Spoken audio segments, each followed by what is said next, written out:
Well, hello and welcome to the Waking Up Spiritually podcast. We're so thrilled to have you here. I'm Wendy Rose Williams, and I'm a past life energy healer, and I help people release physical and emotional pain, as well as anxiety and depression, and that stuck energy that's just keeping you in second gear when you'd like to be able to really, really enjoy your life, feel happy and healthy, and that your life has a beautiful purpose. So we're thrilled to have you here. And my website is wendyrosewilliams.com. And I'd like to introduce my co-host, who's going to tell you a little bit about himself. And then he's going to introduce a very special experiencer guest that we have with us today. And you need to buckle up your seatbelts for an unusual, wonderful, amazing conversation. So, Gregg, please tell our listeners who you are. I'm Gregg Kirk. You can come to my website, which is Gregg, Gregg, Kirk, Kirk.com. I'm an energy worker. I do in-person sessions. I do remote sessions. I run an online group healing circle every Sunday afternoon at 2 p.m. East Coast time. This Sunday, however, I'll be hosting a fire circle in Connecticut for the autumnal equinox. So those in the New York metro area, please go to my website, click the events link, and to see if you might want to join us in an event of toning and singing and making joyful noises with singing bowls and things like that, chimes. It's a wonderful experience, healing experience, and there's a lot of fraternity that goes on, because it just much like the group that Wendy and I created here, Waking Up Spiritually, we've got a lot of people who are having their own experiences. They don't have other people to talk to about it. So anyway, so again, come to my website, gregkirk.com. Today, actually, Wendy, I'm going to pull the deck up. So we while can. Gregg is doing that, what he's doing is bringing up a PowerPoint deck. So if you're listening to the podcast, fantastic.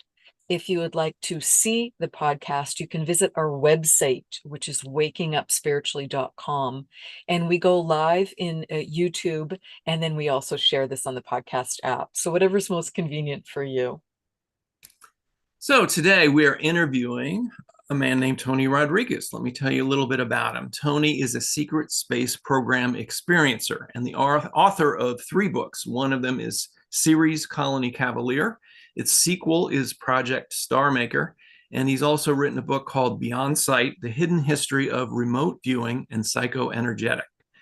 He hosts weekly meetups through his self-created group Talks with Tony, which is a Patreon group, which is focused on disclosure, consciousness expansion, and remote viewing. He has created a memory recall course for others who suspect they may have been involved in similar groups and remote viewing classes based on his experiences in covert programs. So I'm going to knock this down, and we are going to invite our special guest today.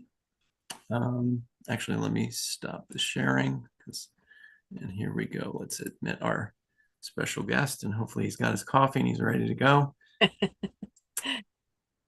Okay, Tony, if you're there.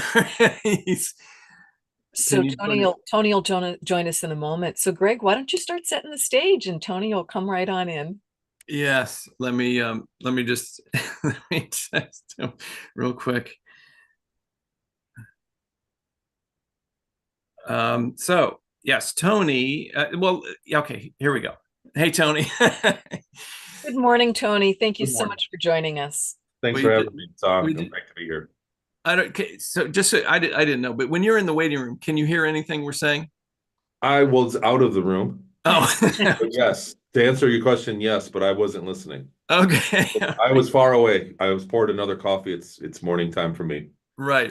No worries. Okay. Well, Tony, we just excuse me. We just introduced you, and we wanted to kind of set the stage for some of the things you're going to talk about, your own experiences. But I want to hearken all the way back to the 1960s. The idea, and also the idea is this: we were all talking privately before the broadcast, that there seems to be 2 groups of people.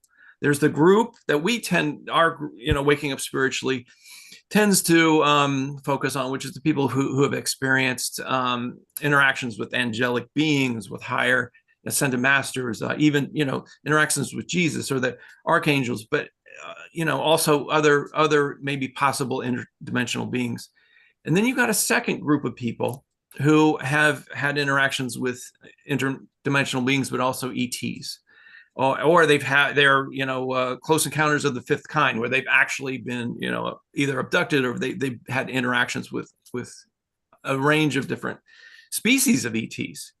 And these two groups, never the twain shall meet usually. So, it's kind of like the people in the ET groups look at the spiritual experiencers as, oh, they're religious wackadoos, or vice versa. The people in the spiritual groups will look at the ET people and say, oh, they're interacting with aliens. Or they're interacting with demons. There's no such things as aliens. These have been written about in the Bible. They're negative beings, So you're one of the first people that I saw, back, I think in 2016, 2017, give a 3-part interview with Dr. Michael Salla. And what, really struck me about your story was you got a 3-hour story. So it's not easy to describe, but basically you've had interactions with a range of aliens, and it's turned into a spiritual awakening for you, which is right in the pocket of what I want to talk about today, because I think that's amazing. I would like to bridge the two groups, at least start with the interview. And so let's go all the way back. For the people who are spiritually inclined and not less so, ET inclined, people have been talking about, and right now we've got this climate of, the US military is just now recognizing that the military has videos of, ETs, the Tic Tac video, for instance, after 50 years of saying they don't exist, more or less. But, hearkening all the way back, there's a really compelling story that's on Netflix called Walking with the Tall Whites. It's a documentary. It focuses on the experience from Charles James Hall, who was a Vietnam war decorated vet. He got transferred to Nellis Air Force Base in the Nevada desert in 1964. And he, in detail describes his interactions with a group of aliens called the Tall Whites. And they were a specific type of group that had the ability to put the entire Air Force Base into a hypnotic state. When they didn't do that, the interactions with the people was terror. They were afraid of these beings. It was almost like they couldn't control themselves. But the whole point of this seems to be that the U.S. military was working with these aliens to providing a labor force, which was the humans, and the agreement was they were repairing their craft, and in return, the U.S. military was getting technology. So this is a fascinating idea that, it's, first of all, it blows the lid off of, are there aliens in these UFOs? And when will they visit us? Well, they've been visiting us, and we're doing business with them, starting, probably decades before that. But this is, hard, cold evidence starting in the 1960s. 20 years later, we've got Bob Lazar, doing a famous interview with George Knapp, talking about the reason we know about Area 51 today is because, and Groom Lake and S4, is because Bob Lazar came forward and said, listen, we've got alien craft, that we're retro engineering right now. One of the craft that we have came from an archaeological dig from thousands of years ago. Boom, another mind blower. And they're basically retro engineering. And he was a part of the propulsion group, and he talks about in detail. A lot of his stories can very much be corroborated. And then around the same period of time, we've got the Law of One books with Don Elkins, Jim McCarty, and Carla Rucker. And these people this is kind of the bridge between spirituality and ET. So Don Elkins is an original ufologist, and he asks these beings that they're channeling, what is the origin of the craft that we see, that we call UFOs? And the Ra beings say the origin, where they're created, is on Earth. And this blew his mind so much. Don Elkins says, I don't believe you. And of course, the Ra beings, they don't care. They're like, that's, of no consequence to us. Your belief is not required. We're telling you the truth. So this is just up to 1985. I know you want to comment about some of these things, Tony. So let me just stop right there. All of them. Yeah. Please. So really good stuff. So, okay, the spirituality thing, I think this is the big, let's get the big one. Let's address that. So people that see a difference between extraterrestrials and spirituality seem to be very limited in what they believe. So the idea that the earth is the only place with life and that spirit, you would get an angel that interacts with only with humans and doesn't care about the lion or the bear in the woods, it also doesn't make sense. So when we look, I always say that nature extends beyond the sky. So I didn't invent this. I got this from an astronomy place, from the the Institute of Astronomy for the University of Hawaii. They always say that nature extends beyond the sky. It's nature. When you go into space, and space is not a dome. It's not a fake thing. You can use parallax and telescopes, and it's undisputable. Space is out there, and it's very active, and there's a lot going on. There are another bunch of other things about astronomy that are also undisputable, that they have the ability to see atmospheres on exoplanets, and it's been stifled.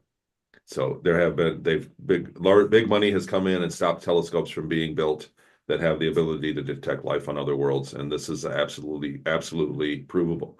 So there is a cover-up, and we've known there's a cover-up because, like you said, they've come out with UAP disclosure about these craft that can go very fast. These craft, the physics behind a craft that can go underwater and then into space in a few minutes and then make a right turn at 40,000 miles an hour, also lends that you could make it to all of the bodies in our solar system very quickly, or at least in a way that would make them accessible, right? So Right. that's already proved. We're talking about what's proven. And when you think about nature and a spirit, a God, a creator God, I believe in the creator of the universe as a God. What you want to call it, God, whatever. I believe the universe is created by a divine creator. So that's my personal belief. You also can see the rules of the universe in nature that are below us. So humans operate in our own margin of rules that we have. We have the thing we believe we have justice or equality. We believe we have security and all these things. But in reality, nature doesn't work that way. Nature is a machine. The Buddhists teach that, because after what happened to me when I was a young man, when I was like 19, I always had memories of being abducted by a gray in my room. I always had memories of sitting in rooms with ETs and having conversations. The first 30 minutes of my experience of my book series, Colony Camp, the first 30 minutes of that experience didn't get erased. The rest of the memories got erased and came out when I was in my early 40s.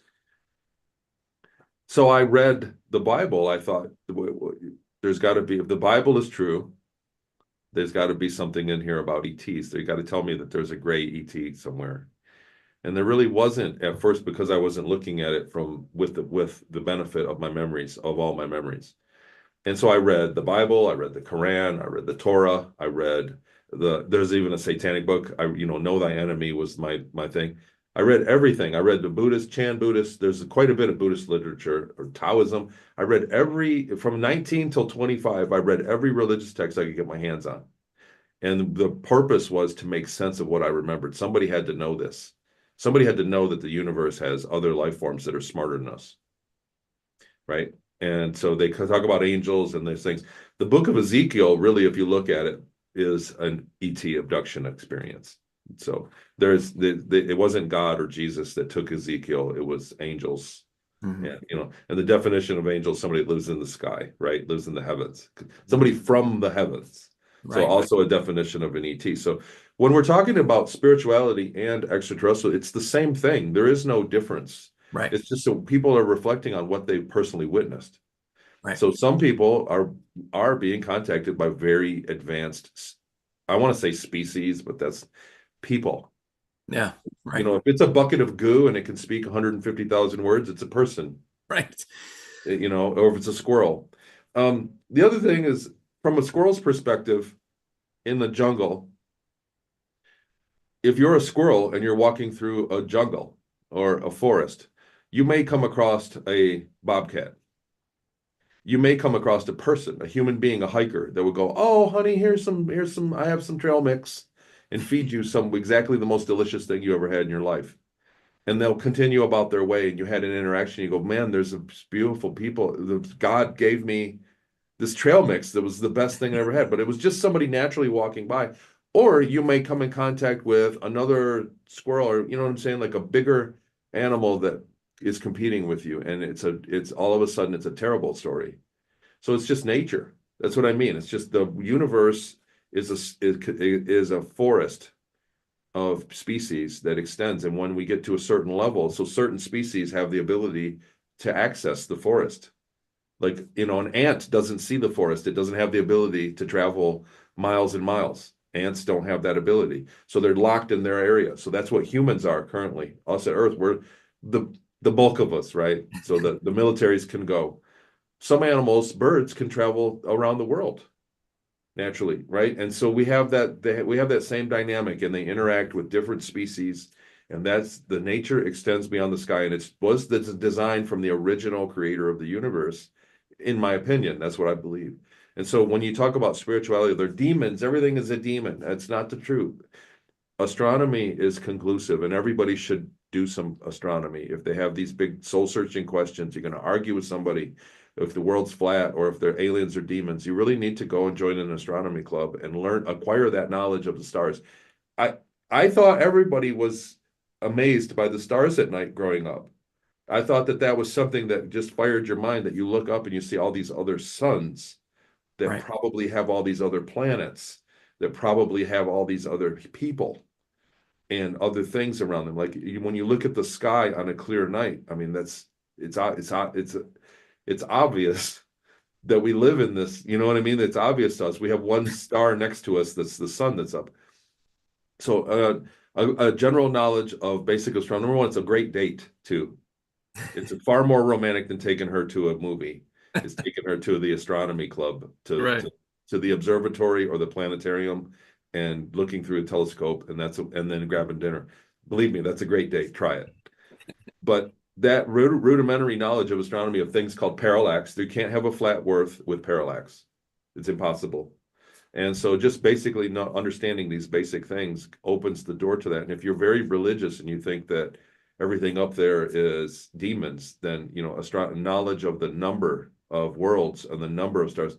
When they show us a picture of a galaxy far away, when you see a picture and you see little stars in it, those aren't individual stars. Those are clumps of hundreds of thousands of stars in each dot.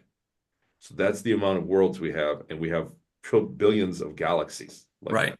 So the idea that everything outside of us is a demon is just preposterous. Well, but I mean, the thinking on those terms really lets you get into the head of the creator as well. Right.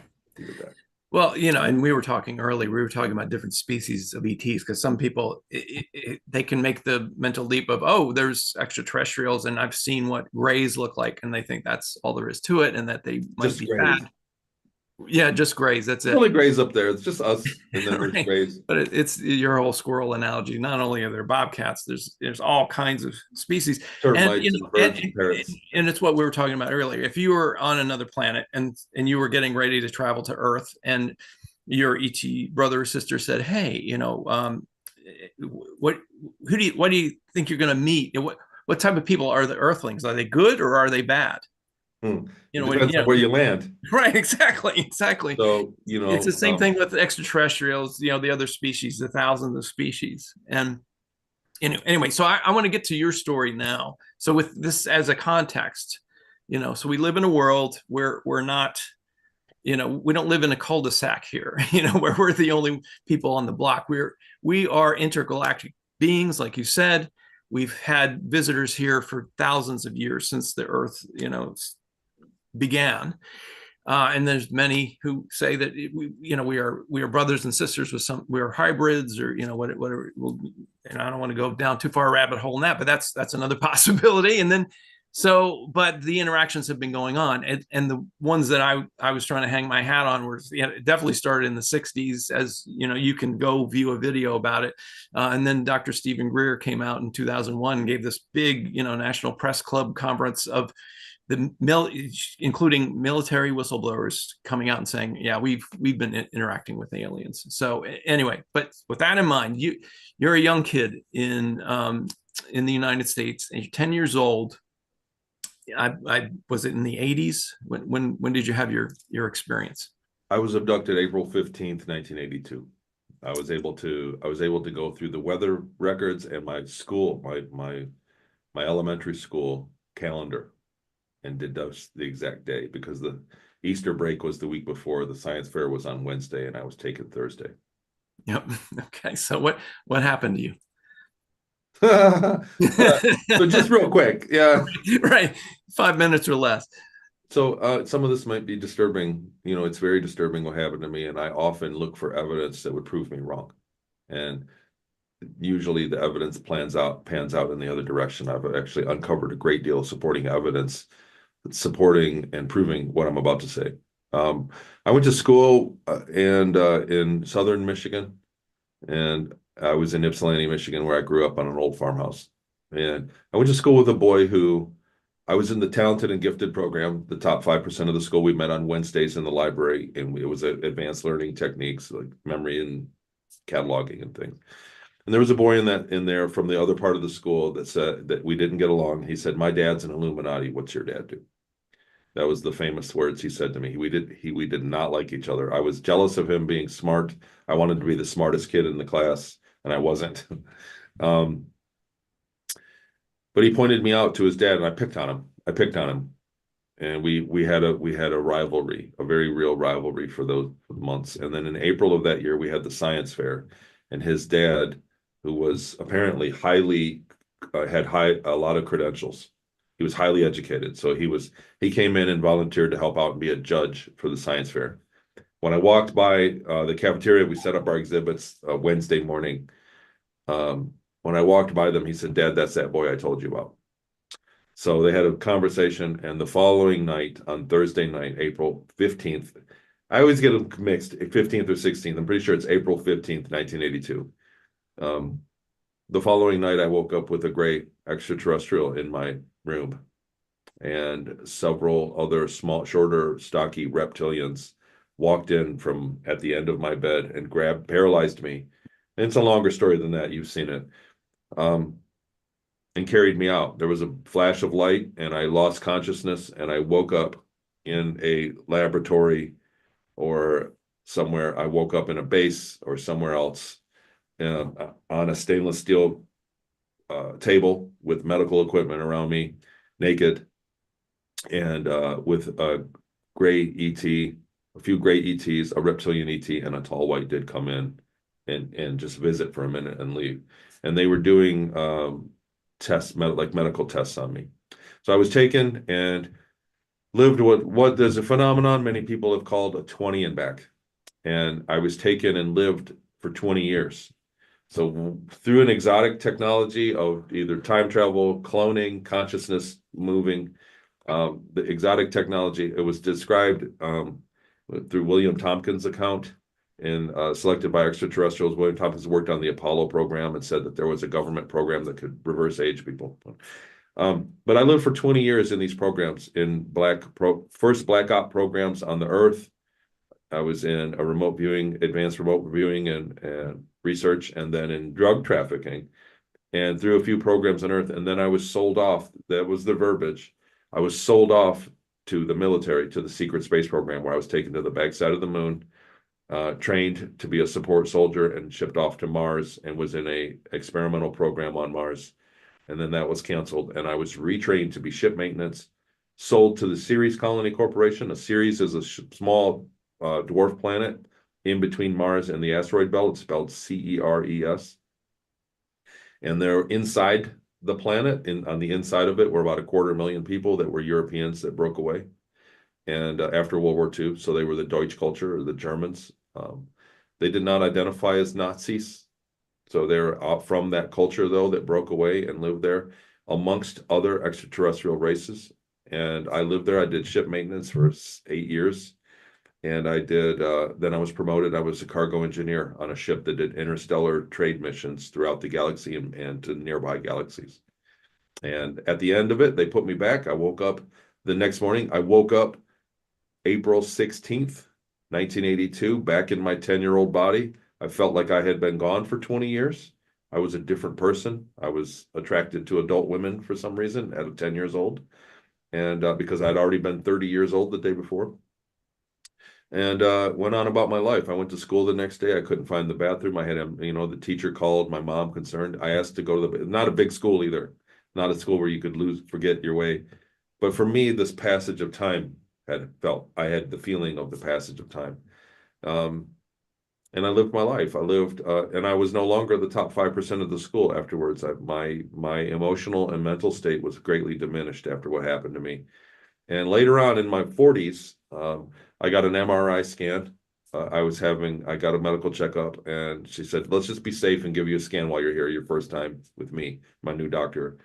And about 10 days later, I stumbled upon the exopolitics interview with Randy Kramer, because I always had bleed through memories of times, and I thought, when could that have happened when I had a career on a ship?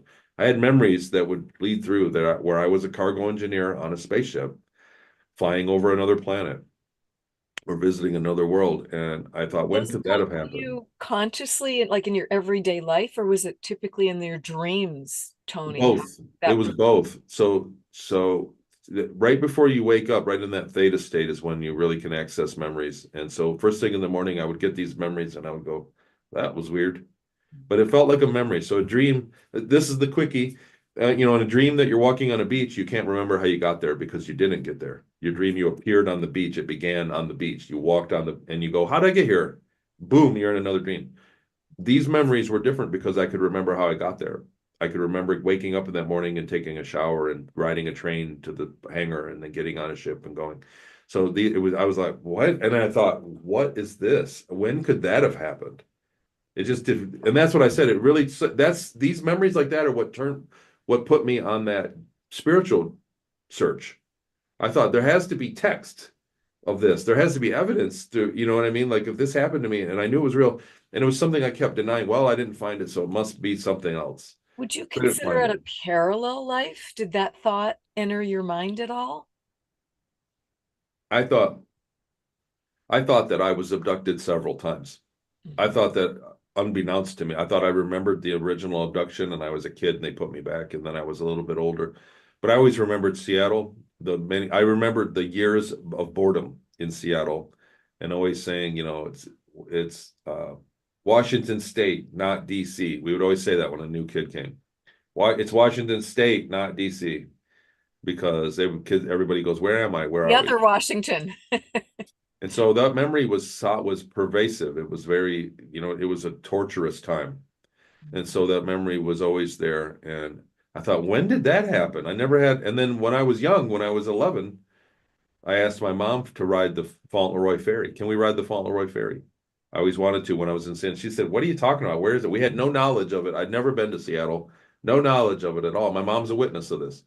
And come to find out, lo and behold, I got my memories back. It was somewhere that was down the Fauntleroy ferry. Um, but anyhow, those memories bled through and it didn't make sense to me.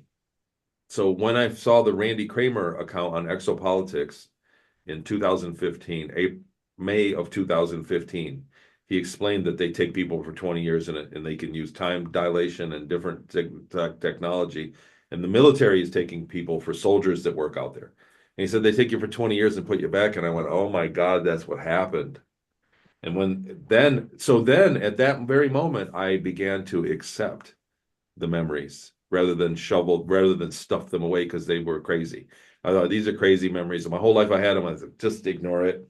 Get on. I need to Because you get couldn't make sense of them until then. well. They were useless in my day to day, right? Like I was still a struggling kid, and I was very emotionally damaged. I had a family at the point so I had three kids and three dogs and a cat and a wife and every house and everything. And so my life was I was emotionally kind of healed.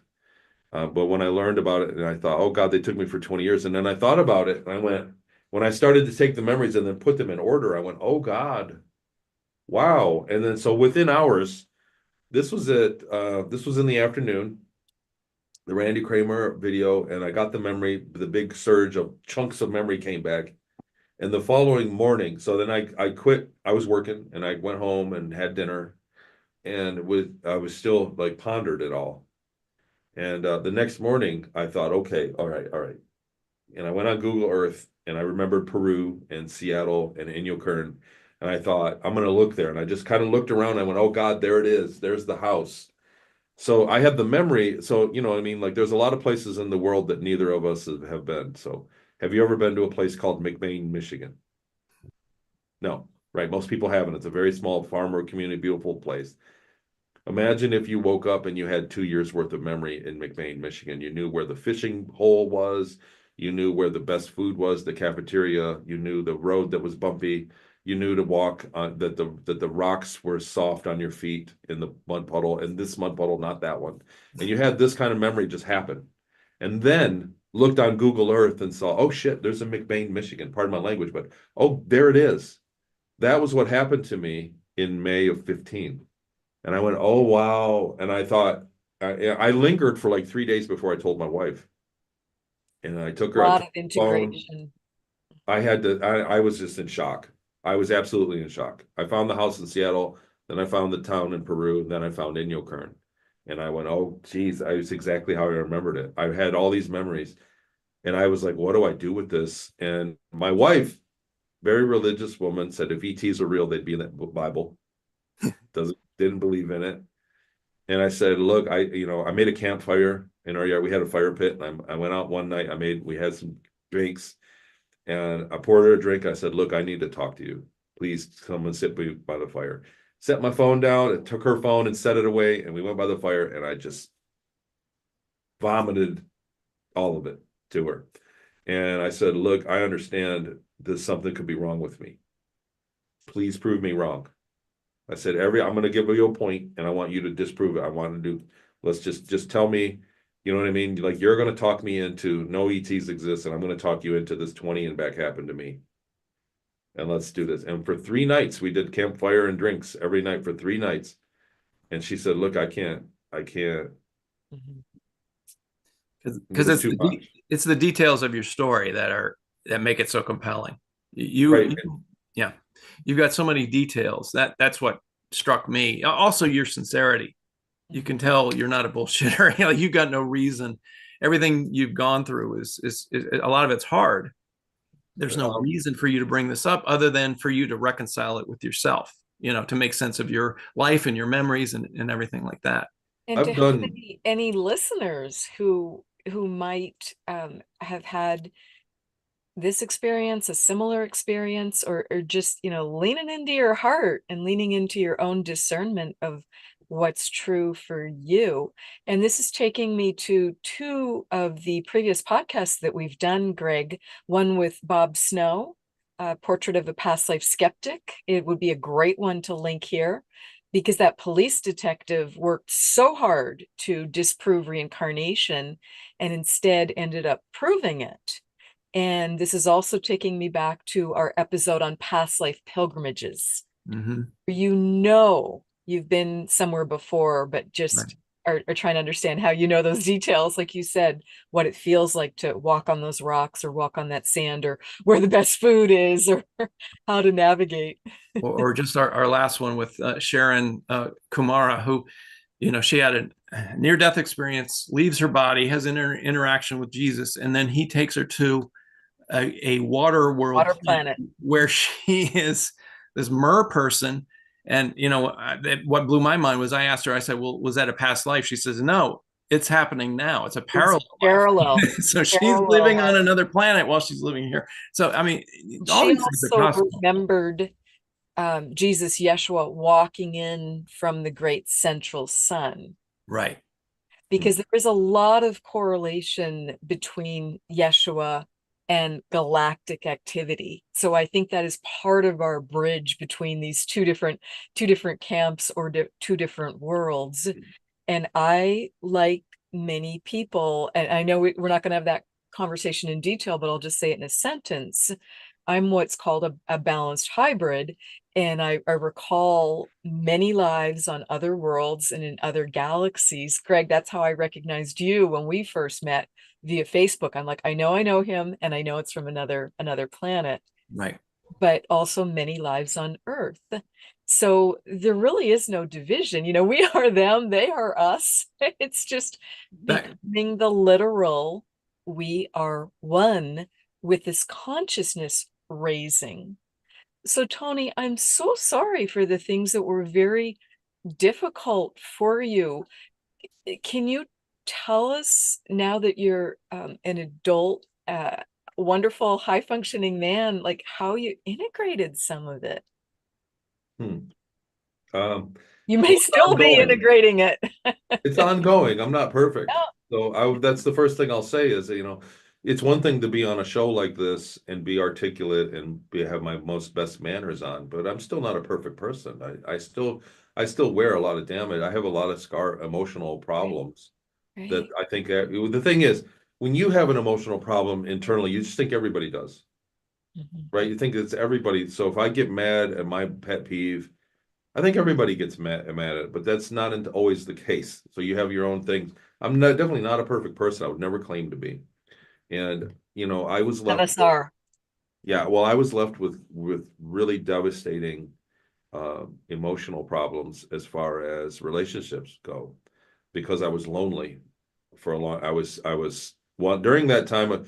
So first, before we go into that, I just want to say this: that on the reincarnation part of it, a lot of people say, "Well, that was a past life you're remembering on Mars."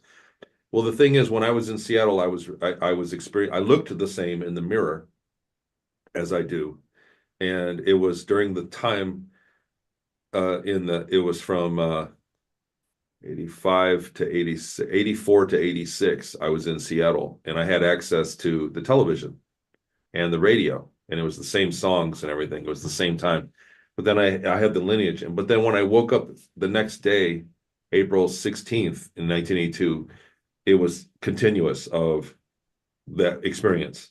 So, like I changed, like it was like I experienced those years and then went back. It changed me. It wasn't that I didn't have an instance where I was remembering a past life. I may have had those things before past life memories that have bled through. And I honestly, a lot of that is my second book, Project Star Maker, which was based on a lot of the stuff that you can't prove, spiritual things that you feel during experiencing this that you can't prove. So, and I had conversations with people. They said, "Why don't you tell this in your interviews?" I'm like, because it's so hard to get. It's just so vague and such a big blanket of stuff.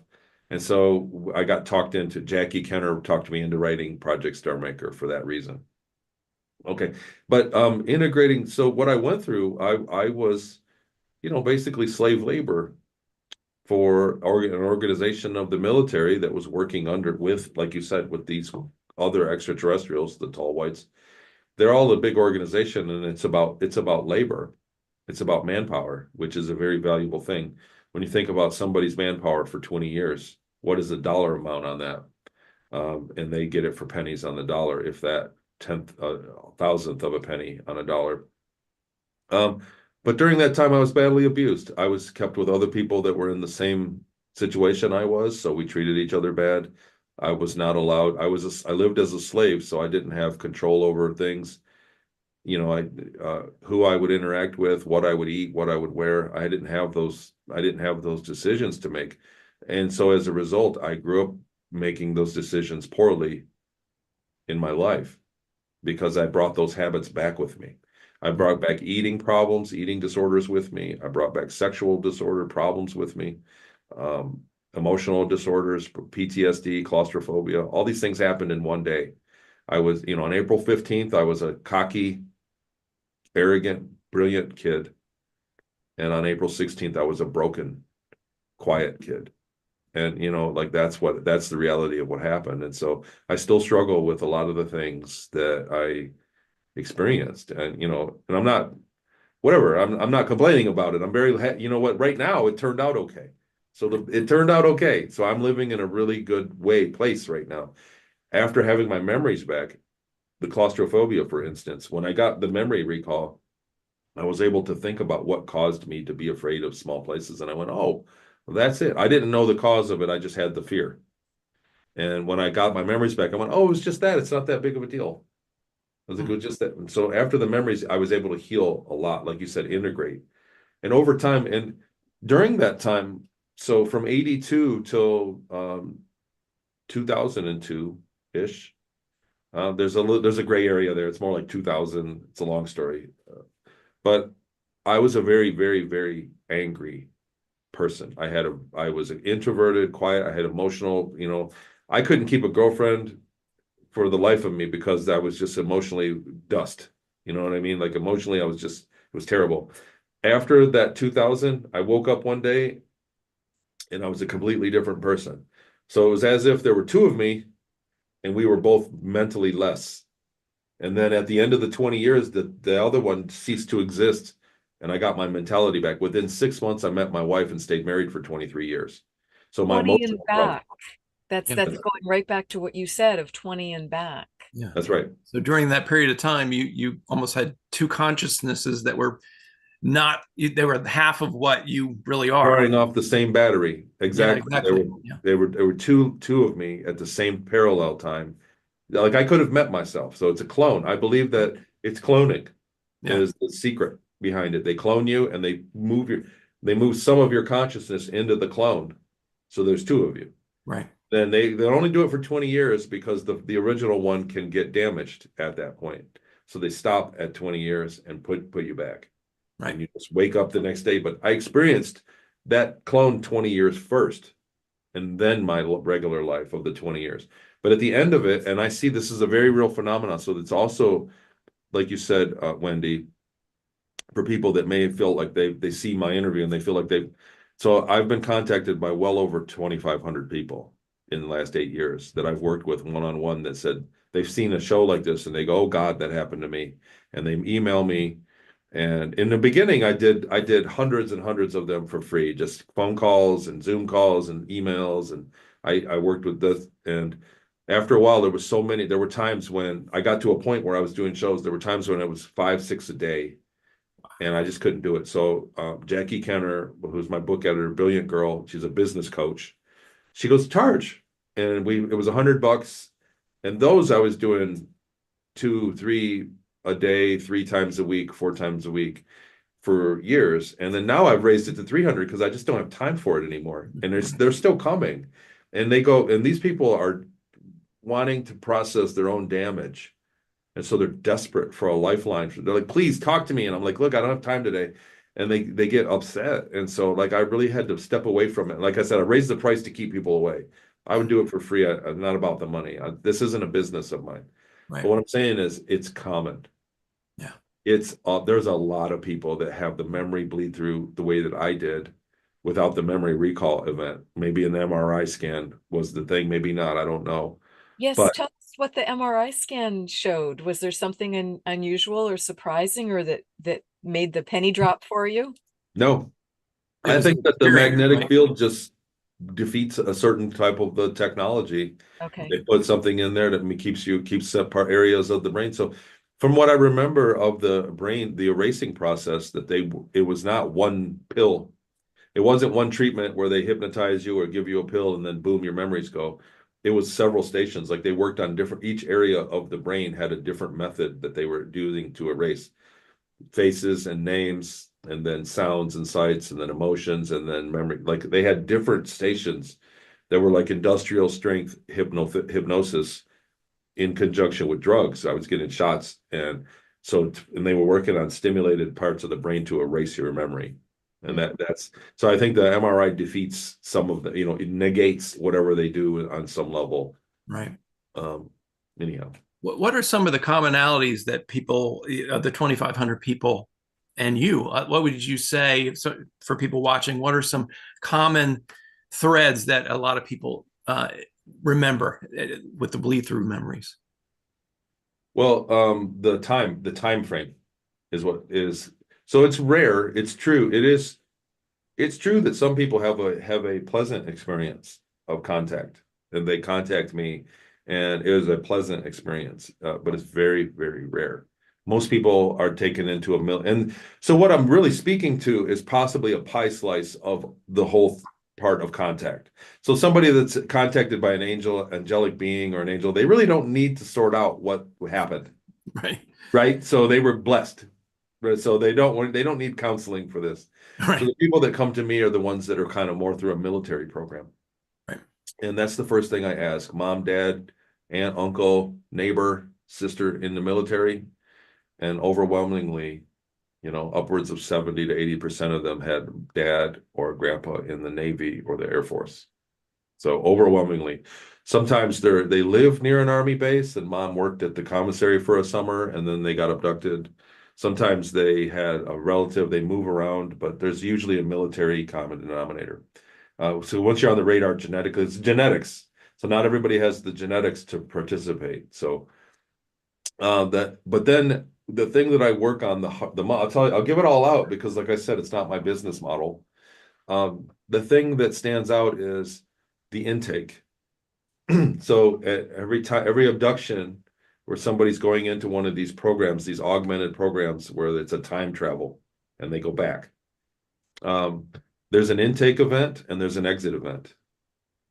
And what I look for is the personality change. So like I said, I set the record in my school. I'm bragging, right? Nobody likes a bragger, but I set the record in SATs in the early years. Like I said, I had really high SAT scores. So before it happened to me, I was an outstanding student. That was what I hung my hat. I had a sister and 3 older brothers, and I tested with the IQ. So I wanted to step on the gas and set myself apart because my one brother was super athlete. My other brother was a hard worker, had money. My other brother was going to school for a college. And so I wanted to identify as the smart kid. So I really worked at it. When I was taken, after they put me back, I had no ambition in school whatsoever. I went to a D's and E's and eventually dropped out of high school. So I lost all of the ambition. So I had a personality change. On a day, it turned on a dime. It was in one day. It was an overnight, literally. And my dad even said, man, I don't even know you anymore. I want my son back. He said this weeks later. I want my son back. What happened? And because I changed. 20 years later, I woke up one day in my bed and I went, it's over. It's over. And I literally was like, it's over. I was totally changed. And like I said, within 6 months, I found a girl and got married. I was emotionally stable. I went out, I started cleaning, I said, I can't believe I'm driving this car. Ew. And I listed it for sale. I got rid of I had a van. I was working and I cleaned my room. I said, I can't live like this. And my entire life changed. So that's what I look for in the people that I talk to and it's overwhelmingly, I did it live on camera last week to the host. And he said, well, I've too have had experiences like yours. And I said, well, when was the first one? And he said, well, whatever, 1995. And so I always write it down. I go, okay, so whatever, November of 95. Great. So, and then we go 05, so 15. And I go, well, tell me what happened in November of 2015. And he went, nothing. He goes, and they all do this. They all do this. And I do this to all of them. And they all go, nothing happened. And they go, how did you know that? They go, wait a minute. How did you know that? There was an orb and there was a thing. And then I changed. That's when I got a divorce and I went back to college. And I go, tell me about personality changes. I quit smoking. I was drinking. I was a substance abuse. I just quit on that time, 20-year mark, exactly 20 years later. They go, I quit and I left. I was in an abusive relationship and I drove across the country and and went back to school and I got my master's. How did you know? And it's over and over and over and over again. Most of them are unaware of when the intake happened. And so I sort that out. Like, tell me when you were born, where were you born? When did you move? When did it start? And well, I think I was 4 or 5. Okay, well, when was the one that stands out? And I sort that out. And the other thing so that's the 20-year one. There are other ones that I look at every 5 years or every 10 years. When was the next one? I said, well, I don't know. How old was he? And I build it into a timeline. And I go, okay, so this one looks like you were taken. This looks like the first one. And then your next one was 5 years. Did you know the next one was exactly 5 years after that? They're cyclical. So contact, it becomes cyclical because the beings can travel time. It's one work night for them. They can take you and put their little thingy in your genetics and then put you back. And then they can go 5 years into the future that night, bring you to where they're at in their laboratory and see how the thingy did, and then adjust it and put you back, and then go 5 years again and bring you back. So for them, they're just working their day shift. Wow. And they're popping into your life every 5 years or every 3.5 years or whatever it is. So I look for those cycles of contact because that's also held true hundreds of times when you start to analyze. People always pay attention to the details, They never pay attention to when it happened. And I found that that's the most telling thing between somebody, and some people don't. And to be honest, many don't have any kind of cycle show up in their contact. A lot of them don't, but I'm greater, far more than half do. Listen, so the undercurrent in all this is there's this technology out there, time travel, cloning, off-world vehicles, bases on Mars and other planets where, a quarter of a million people are living and running businesses and, living lives and stuff. And this is mind-blowing to a lot of people listening or watching. What's your take on all this? And do you think any of this is going to make it into the mainstream, any of these technologies? It already has. Look at us now. True. Yeah. So 100 years ago, we were not Zoom calling. We were saying, right. Yeah. this would have been a long time on the Pony Express to have this conversation. I like to look at the movie 2001. A lot of this was, projected way back when that came out in the 60s. Things like this were in 2001. Only you had to go to like a phone booth to have a video call with somebody. Right. Yeah. Oh, they saw it coming. Like the AI stuff that they see now. We're going to have robots. Yeah. Technology is a natural progression, but it really exploded in the last 100 years. So right. At the same time that we have the timeline of the space program, about 90 years. So, the first breakaway, they talk the Maria Orsic story of her having contact and channeling the blueprints to a spaceship, to an anti-gravity engine that let them. She was Scandinavian or German. This was back in the 20s or 30s, right? 1920s. Yeah. In the 20s, she was part of a group of girls that were practicing psychic abilities, and they did the ghostwriting. They channeled and they wrote. And Real Society, right? Real Society. And she the story is that her dad was in the military and had lunch with a professor at the University of Munich, or maybe University of Munich, if I'm saying that right. One of the German universities. And he said, my daughter does this. They accepted it. So psychic ability is very frowned upon nowadays, right? By the mainstream, by the forces that be. It's not real. And the scientific. I do a remote viewing group, and we do it every single week. We beat the probability of hitting the target every single week. It's not magic. It's not magic. It's a state of mind that you work on. It's a protocol. But she had wrote stacks and stacks of paper, and it was all in the scribbles. They didn't know, and the professor that her dad had lunch with was the professor of language at the university, and he said, bring let me see some of them. And he brought her some the following time they had lunch a month later, and he analyzed it. It was ancient Sumerian, and he translated it, and there was blueprints on how to build a spaceship. They gave them over to the government. They built one for her, one for him, whatever. It's all lore. This is lore. I don't know if it's true or not, to be honest. But if you look at what happened at the world after that, so World War I would have been about money, and World War II would have been about interstellar flight, because all of a sudden they were emboldened and they had this huge leap in technology. Germany did. They had a huge leap in engineering technology overnight. They had rocketry. They had their tanks were engineered just amazingly different. Everything, and it didn't last long. The advantage didn't last long, but World War II broke out, and then we had the Admiral Byrd, the Operation High Jump. They fled to Antarctica. These are all things that are confirmable.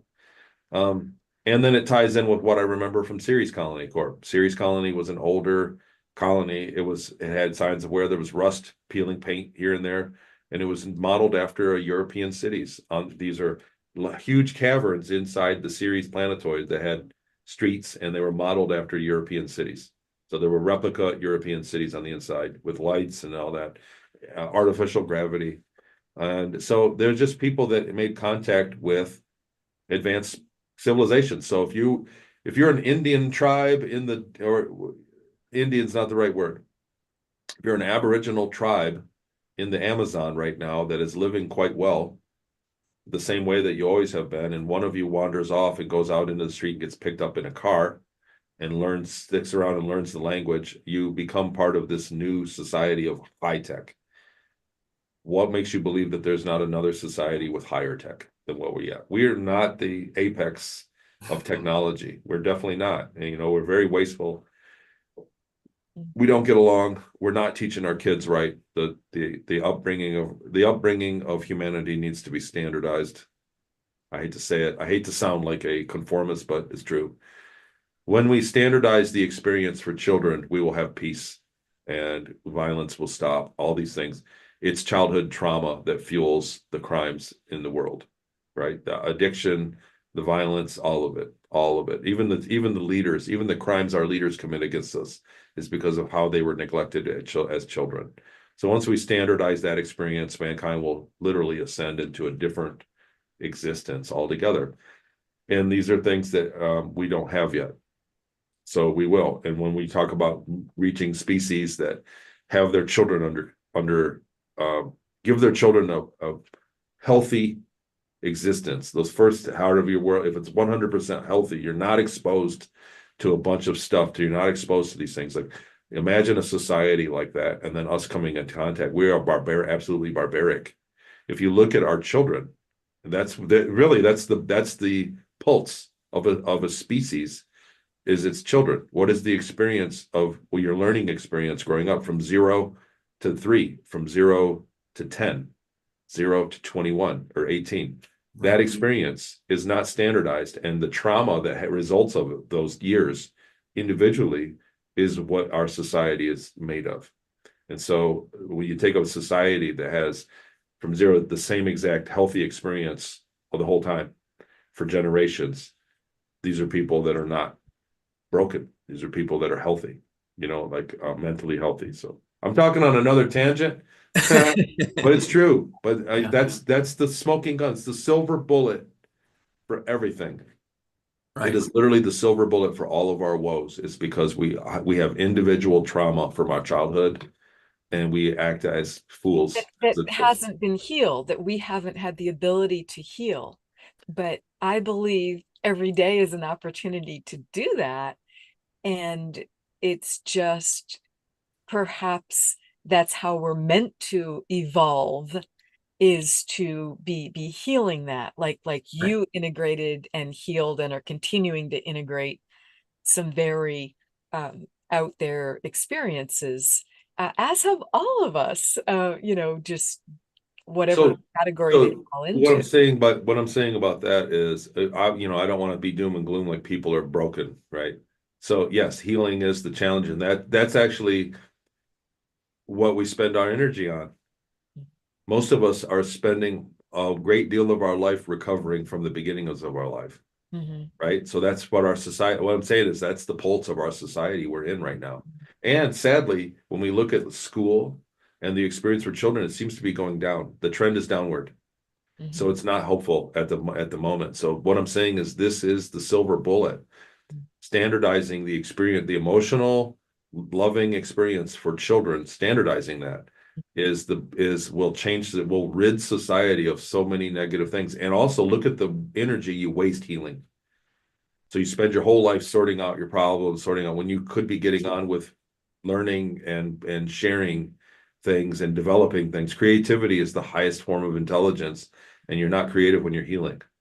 So in the remote viewing process, for instance, there's a chart that says that if your social your social being, your mental being, all of it, your finances, you will not have a good remote viewing session if you're worrying about your bills that are late today. If you're worrying about I hurt my back and I'm laying in bed, they're telling don't even bother remote viewing, because your psyche is trained on that. You come out of your you mind. have to have your vibration and frequency high enough to. If you're healing, exactly, you're not cleaning your house if you're laying in bed healing. Right. And so, and I mean that, and that's not what I mean, right? So I'm saying, like, as we are growing up healing, some of us grow up very healthy, but we're in school with a bunch of broken kids, and that in turn traumatizes us, right? So some people have a wonderful home life, everything's perfect, but they're in a world that is damaged, and bad habits move faster than good habits do. And so what I'm saying is this is just like a blueprint for where these are other societies are out there that live like that that have an emphasis on the growing up of their offspring. And it is the difference between all the violence we see, all the substance abuse we see, a lot of the things, the relationships that there's a way to do this.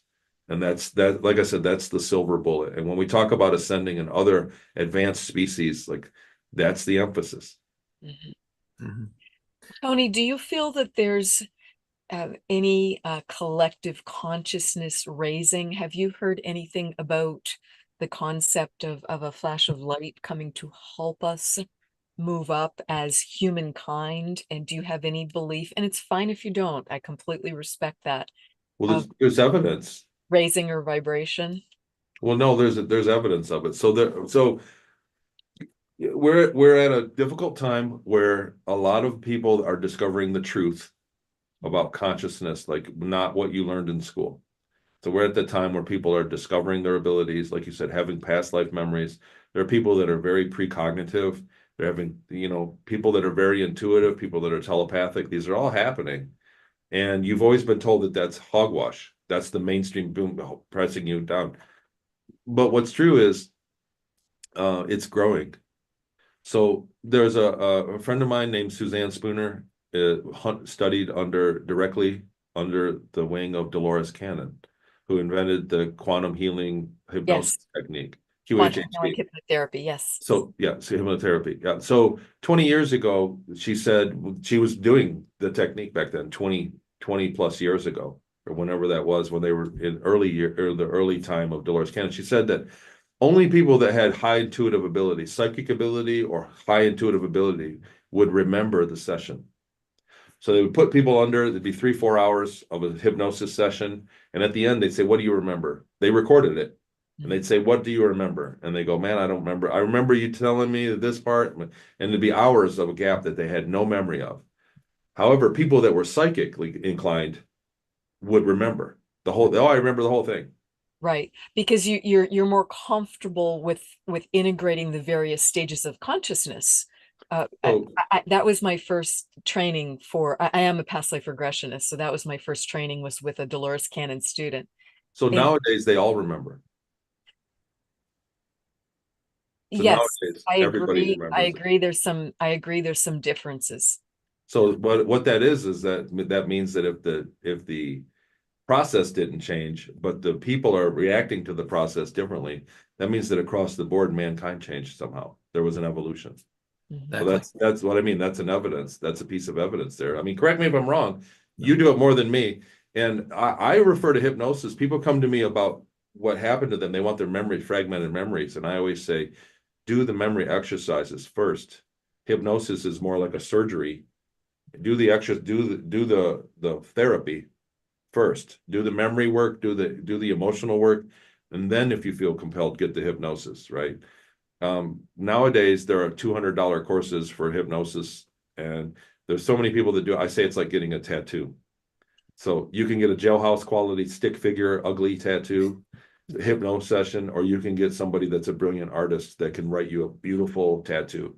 And hypnosis is the same way. The hypnotherapist, the quality of hypnotherapist really matters. And some people are getting willy-nilly ones. They're getting terrible hypno sessions that are being the hypnotherapist is leading. So tell me about the spaceship, right? And so they're getting front loaded with all this stuff, and it's just terrible. Yeah, right. And it's just Do not lead the witness. yes. Right. Yeah. Oh, it happens. You have people that are witnessing hypnotherapy at booths at conferences, and the hypnotherapist is leading them the whole time. As soon as they get under, they're like, tell me about what the aliens look like. Give me, because they're using that conduit to answer their own questions. Right. So the quality of hypnotherapists matters. And I always tell people that I work with, they like, I'm going to get hypnotherapy. I'm like, well, I can recommend a couple, but you really need to do your research and make sure it's somebody that's trustworthy. Don't just pick one out of the blue and go get your tattoo. Absolutely. You have to feel comfortable with one another, and you have to feel comfortable with that person's energy. And that's not true of just choosing a hypnotherapist. That's true of choosing to have an energy healing session with someone, or working with someone as your spiritual teacher, or whatever that might be. And you've just got to know in your heart, does it feel right to you, and does it feel comfortable to you? And also, not just their energy, but their voice for the hypnotherapist is really important, because if the voice sounds like, fingers on the blackboard to you, that's not going to be a good session.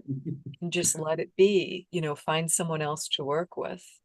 That I would agree. So I would say this, with all my memories that I have of my where I wrote my books, my 3 books out of, I've never been hypnotized. I've never had a hypnotherapy. I've been offered it by some great, really good people, and I just don't feel the need for it. You'll get a hypno session. Suzanne told me you'll get one exactly when it's time. Your higher self will tell you to do it.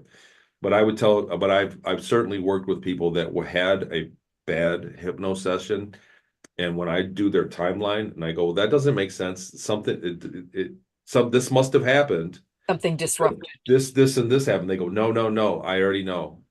And I go, how do you know that? And they go, well, my hypnotherapist told me I was hypnotized. And I go, what am I supposed to do with that? Yeah. And there are people that are your own truth. You've got to discern and know your own truth. Yeah, and I think a lot of people are just looking for the reinforcement of being special. So some people think something happened to them and they want the reinforcement of being special. And I worked with there are people that come up to me at conferences and go, I was a so-and-so super soldier in the Lumerian War out in Pleiades. And I go, oh, really? And I'm like, tell me about it. And I'll talk to them. And I go, well, what do you remember? Tell me your memories. And they go, I don't remember any of it. I'm like, well, what are we talking about here? What do you mean? Right. Oh, well, someone told me. I got a session. I bought a session and someone told me I was a super soldier. Yeah. And it's great to feel that, to entertain that. So we have to be careful with our ego involvement, is what I'm hearing, of just making sure that we're grounded. Feeding your ego for $250. Right. And not just the ego of you, the person who's the patient, but also the ego of the practitioner, Right. That pollutes the whole situation. Coming from a heart-centered place is always the best way to go, and devoid of ego, that's always the best healing technique of whatever modality you're talking about. I would have to agree. And doing what I've done. So since I thought when I spoke publicly that I was just going to speak once and go home. And then the email. Nice try, Tony. Yeah. And here I am 8 years later. Right. So the other thing is speaking on stage when people come up and they're happy, and afterwards, and I really struggle with it because I don't want to become the ego that I see in people that I don't like. There are people that are doing it only to feed their ego, and I started out just wanting people need to know that you live in a jungle that goes beyond the sky, that the universe is a forest teeming with life. Right. So that's important. No matter what I went through, and that things that I went through, what I witnessed does happen, that we don't live in a kumbaya in a PG world. You know what I mean? Like we live in a forest, and you can come across a fuzzy koala, or you can come across something with fangs and claws. And so that's the reality that we live in. And so I just wanted the mission to get out there, but it really does feed your ego when everybody's nice to you, and it's a dangerous place to be, to indulge your ego to make your decisions. And so I'm always trying to kind of turn it down a notch, because you're right, coming from the heart it's also the core of remote viewing. Shutting off this part and listening to this part is the correct data that we get for the remote viewing session. So when we're teaching that in the classes, like that's really where it comes from. It happens here a millisecond before here. And then this translates it to the wrong data, right? You see a triangle, and then this turns it into an ice cream cone, right? So it's the same way. It's your ego. You have to really let go of yourself and kind of not try to look for things that are going to feed you to be somebody better. You know what I mean? Like, correct. And that's why you need to the best of our human ability, let go of expectations before having any sort of healing session or hypnotherapy session, because the more you can be in your heart and be grounded and just have the experience, that's what's going to be the most beneficial. that's great. I love great advice. I love the expression that the mind is a wonderful servant and a terrible master.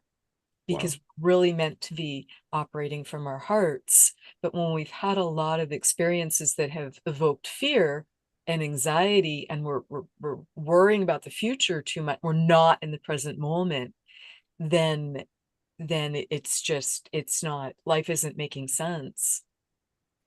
It's like I need to hear that every day. Like that's just great advice, like the mind, because at a certain point, your mind has this job of logic that it gives you. It's got to make sense of things, and your heart doesn't care. It's just telling you, like, it's just pointing, go there, and it doesn't. Why?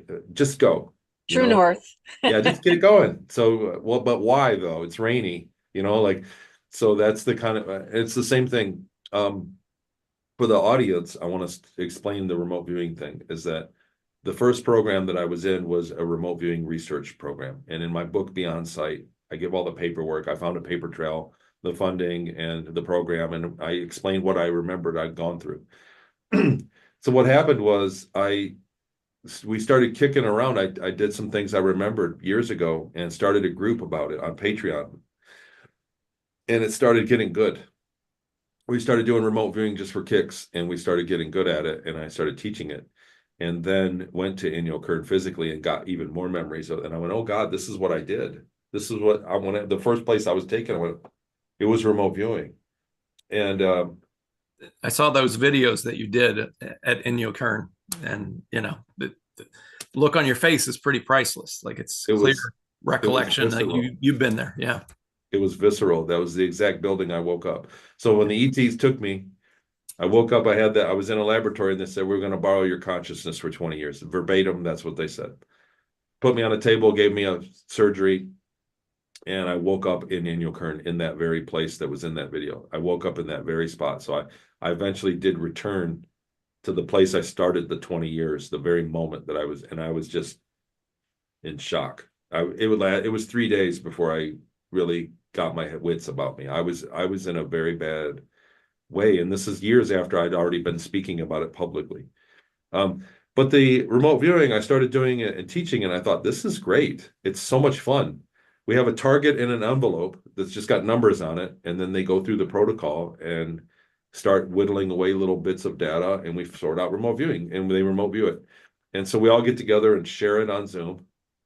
I show them, everybody, the whole group sees what you got. And then at the end, I open the envelope and we look at what the target is. And everybody's always blown away. It's always fun. Some people, you get off weeks. Like I said, your state of mind has to matter. If if your dog went to the vet and then you did a remote viewing that day, you're upset, you don't get the info. Your mind is in the way. Right. You know what I mean? So your life has to be balanced out. You have to have your health in order and everything. Very good point. But most of the time, so the score averages between a 12 and a 15 score, and 15 is better than 1 in 250,000 probability. Wow. So we do it every week. It's we've never actually went under 11. I think we got a 10.5 once, and then we tried to purposely block remote viewing to do countermeasures, and we got a 7. So the blocking worked. Okay. But most of the time we're up there right around the 13 to 15 mark. They are remote viewing every single week. And it's just a fun thing. You get to learn that voice, so your heart voice, Wendy. Like, it's the same thing. Psychic ability. What do you call it? Medium stuff, precognition, meditation. It's all the same. It's the same. Just different terms. Yeah, it's like you have eyes, you have ears, you can feel temperature. You have your intuition, your heart. It's a sense that everybody has. So we're building remote viewing is an exercise that has confirmation that when we open the envelope. And you get to know what was the correct voice that you were hearing. Was that my heart or was that my mind? And you get to know which one was correct. And overdoing it to a week for 6 months or a year, you do all these targets. You get to really understand what the heart sounds like. Your intuition. You know what it sounds like, and it's a great exercise. So that's kind of what I do nowadays. It's amazing because it sounds like what you're doing is similar to, I've been doing this for a couple of years now as an online group healing circle. We meet via Zoom, but it's more or less a channeling session. And we start getting this random information, like one year we got the words,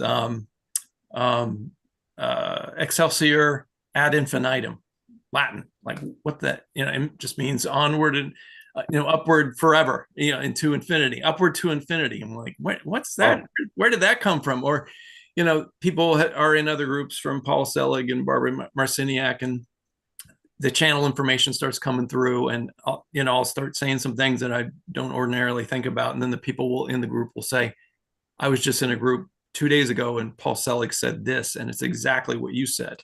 So there's like a common theme that seems to be collective consciousness is starting to wake up to some ideas. So it sounds similar to what you're doing, but slightly different.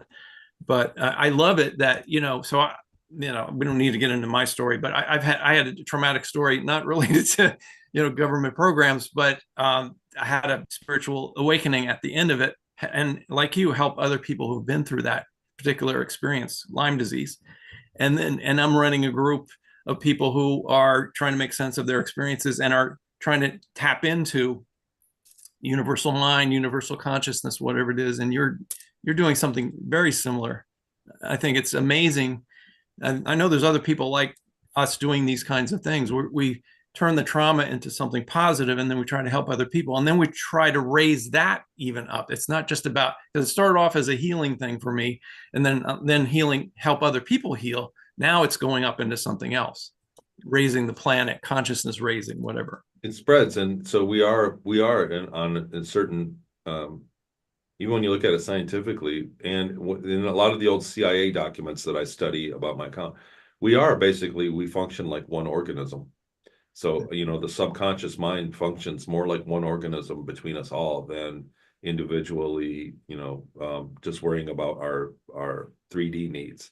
Right. And so that's really neat when you get in touch with that. Like I said, it's the science is there. There's a lot of science that supports it all. But the sense of what you're doing, the intuition, like the tuning in, is just the same as eyeballs or ears. It's just another sense. Right. It's the meditation is the key, right? Opening up with a good meditation or a blank mind meditation or a mantra is the foundation for it all, to shut off your mind, to make your mind not be the master, and Right. listen and have nothing. That's really the first opening move on all of them. When you get even tarot card readers, they're doing psychic readings, they're meditating for a long time before they begin in silencing their mind. And psychic mediums do it. People that are doing telekinesis, telepathy, the military grade stuff, the remote viewing, all of it. It's under the same phenomenon, the same ability that we all have. And we all have it. So if people have come in the group that said, Tony, I'll never remote view. I drink 3 brandies a night. I smoke cigarettes. I don't sleep right. I'm not healthy. I'll never remote view on your thing. And I'm like, well, just try it. They said, what I want to watch, I like supporting you, so I'm gonna be a member. And I said, well, do the meditations and try it. And inside a month, they're hitting the target. They're drawing pictures of the target, so we all can do it. And it's just an idea, like you said, Wendy, you said it so good, of not letting your logical mind be the master. There's a time when you should. Your ego, there's a time when it's great to be ego. There's a time when it's good to let your mind work, like when you're doing your stuff. But being able to shut it off is also very important. And most people never give that a chance. Right. To hear that whisper of our soul, to be able to hear our intuition. And there is the wonderful studies about the coherence of the heart with the brain and with the gut, because there's that gut wisdom too. Because a lot of people say, well, I could just feel it. I could feel it in my gut. I could feel like, oh yes, the excitement, or the clench of like, oh no, not for me. Right. Our 3 brains, mind, Sure. heart, and gut. Yeah. Right. Exactly. Listen, Tony, we're way past our time. We would love to have you back some point and talk There's a about lot to cover. I feel like I should be interviewing you guys at some point. Well, whatever. We'll figure something out. Love you, man. You're phenomenal. Tell people how to get in touch with you. So TonyRodrigues.com, if you can see my name tag down there, just no space in between the name, TonyRodrigues.com. I'm having a conference in October in Sedona. It's called Odyssey Sedona. And I've got people from Farsight coming. I've got Jackie Kenner, my editor, and other people that are locals. And we're covering the same stuff. It tells a story. And then we're going to have remote viewing information. We'll tell how to remote view and how to meditate and just how to get in touch. Same thing that we're talking about here, how to get in touch with that part of yourself You know, it's yourself, how to shut your mind off and kind of use that intuitive ability and just to not be a stranger to it. Really, that's a big deal. So it's about transformation. And a lot of people in Sedona get it. And I want people to come here. It's a beautiful place. So it's a day and a half conference and we have it lined up. So I'm doing that. But all my books are accessible. You can email me. You can access the Patreon if you want to do the remote viewing and contact. And then there are links to other interviews that I've done that tell my story, but all 3 books are there as well. So TonyRodrigues.com is where I'm at. And then I do a lot on Facebook. That's always been my predominant social media is Facebook, but I'm branching off into the others. Just, I wasn't doing this for a living. I really didn't want to do that, but now I do. So you gotta keep up with it all. You got the call. I got called for it. It's true. You answered. That's great. Yeah. Wonderful. Awesome. Gregg, is there a PowerPoint to bring back up to summarize for today? There is. Just give me 1 second here so we can. So thank you again, Tony. We just so appreciate your It's my pleasure. in sharing these things that are unique and different to a lot of people and just really, really need to be shared. So thank you for that. So you can check out my fall events on my website, which is wendyrosewilliams.com. And I'll just summarize it that way. And you'll find my books there also. And thank you so much to our listeners for being here with open minds and open hearts. We so appreciate you. Please join us October 14th for the next Waking Up Spiritually podcast. You can join us in our Facebook group, which is also the same name, Waking Up Spiritually. Check out our website at wakingupspiritually.com, and you can either click directly on the broadcast tab there to find these podcasts, or you can search by topic of what you need help with and just put that in, guides, past lives, whatever it might be, energy healing, whatever it might be. And here's the link included to our YouTube channel where we are live now. And then these podcasts are turned into podcasts on the podcast apps and shared there. We so appreciate you liking and sharing from any of those locations so other like-minded people can just get some help, just get some assist with the Waking Up Spiritually process. And visit Gregg at his website for his wonderful programs, energy healing sessions, fire circle, different things at Gregg, Gregg, Kirk, KIRK.com. And visit me on my website and learn how to work together privately or come in for a group session at wendyrosewilliams.com. So thank you so much and see you next time. Bye-bye.